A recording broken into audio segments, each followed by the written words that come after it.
Дорнод аймгийн төр захиргааны байгууллага болон боловсрол соёл урлагийн газраас хүүхдийн эрүүл, аюулгүй орчин үйлчлэгийг сайжруулах чиглэлээр боловсон ариун цэврийн байгууламжтай болох зорилтыг төвшүүлсэн. Үүний шалтгаан нь сумдын сургуулийн сурагчид ямар орчинд сурч амьдарч байгаа нөхцөл байдал нөлөөлсөн юм.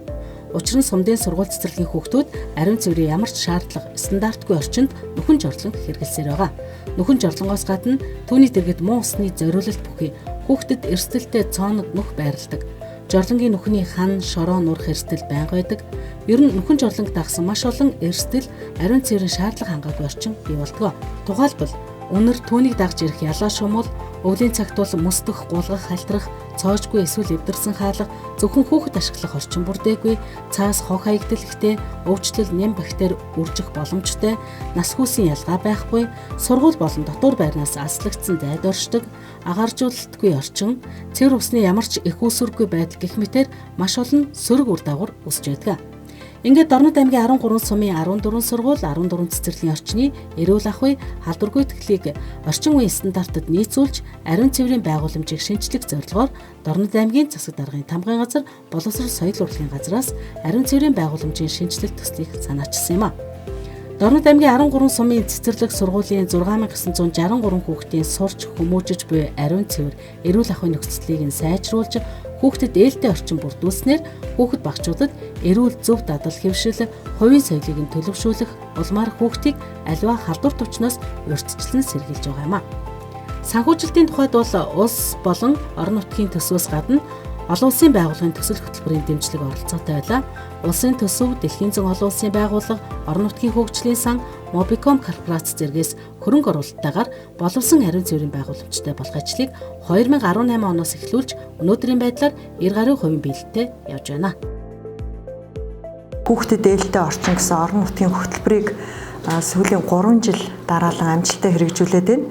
За энэ нь мэдээж одоо ач холбогдлын хувьд үр дүнгийн хувьд бол хүүхдийг багаас нь эхлээд зөв боловсон өөрийгөө авч явах чадамж, дадал, хэвшлийг суулгах, за цаашлаад альва гадны нөлөөнөөс үүдэлтэй альва халдварт өвчлөөс урьдчилан сэргийлэх, за тэгээд хувь хүний соёл болоод байгуулгын соёл гэд олон зүйлд бид нар бас нэлээд хөгжлийн үзүүлэлтэнд түлхэц болох ийм зорилгын тавьж ийн төслийг хэрэгжүүлсэн. 13 сумын бүх сургууль цэцэрлэг, дотор байр, мөн аймгийн төвийн аслагдсан багийн гадаа 0-той сургууль цэцэрлэгүүдийн судалгааг гаргаж ирэмбэлсэн байна. Ингээд боловсон ариун цэврийн байгууламж шаардлагатай 42 объект байна гэсэн мэдээлэл гарсан. Эдгээр 42 объектоо 2018 оноос эхлээд шат дараалтайгаар улс, орон нутгийн төсөв, орон нутгийн хөгжлийн сан, Mobicom корпорац, Дэлхийн зүүн олон улсын байгууллага, Японы өвсний үндэс төсөл зэрэг их усүрээр санхүүжилттэй шийдвэрлэснээр 42 объектоо боловсон ариун цэврийн байгууламжтай болгож чадсан юм а. За 2020 он гэхэд ер нь хамгийн сүүлд бид нар 370 сая төгрөгийг аймгийн орон нутгийн хөгжлийн сангаас батлуулсан. За энэ хүрээндээ нийтдээ 7 объектэд сургууль цэцэрлэгийн дотор байранд ариун цэврийн байгууламжаа барьж өнөөдөр хамгийн сүүлийнхийг нь энэ сард хүлээж авч байна. За гэх мэтчлэн 18 оноос эхлээд 19-20 он гээ сүүлийн 3 жил шатлсан хэлбэрээр асуудлаа ирэмблээд энэ асуудлыг бид нар төгс шийдсэн. Гэхдээ яг 100% гэвэл бас цаашаа шинэ нөгөө хэрэгцээ гарч ирж байгаа. Салбар бүлэг Баян улс сумын отрядад салбар бүлэг байгуулагдчихлаа цэцэрлэгийн За мөн энэ дивизийн 5 дугаар баг дээр байдаг 3 дугаар цэцэрлэгийн салбар бүлэгт бид нар ийм суултуур эко суултуур авч өгсөн бол тэрийг яг байгууламж болгоё гэсэн юм цаашаа бас зорилт тавьж байна. Менингийн отряд дээр мөн багийн баг сургууль барих ажлыг энэ жил эхлүүлж байгаа бол иргэжил тэр баг сургууль дээр бас боловсон ариун цэврийн байгууламж шаардлагатай болно гэд үлдэж байгаа энэ шинээр баригдсан салбар бүлэг буюу өргөтгөлүүд дээрээ ариун цэврийн байгууламжийг бас үргэлжлүүлэн барина. Мөн соёл урлагийн байгууллага хөдөөгийн сумдын соёлын төвүүдийг 8 соёлын төв дотроо ариун цэврийн байгууламжгүй байна. Энийг бас шийдвэрлэх юм зорилт тавиад ажиллаж байна. Хөлбөмбөр сумын ерөнхий олон сургуулийн сургууль нь 2018 онд 80 сая төгрөгийн санхүүжилтээр боловсон ариун цэврийн байгууламжтай болжээ. Ингэснээр тус сургуулийн хүүхдүүд болон багш нар, эцэгчүүд сэтгэл ханамжтай байгаа юм.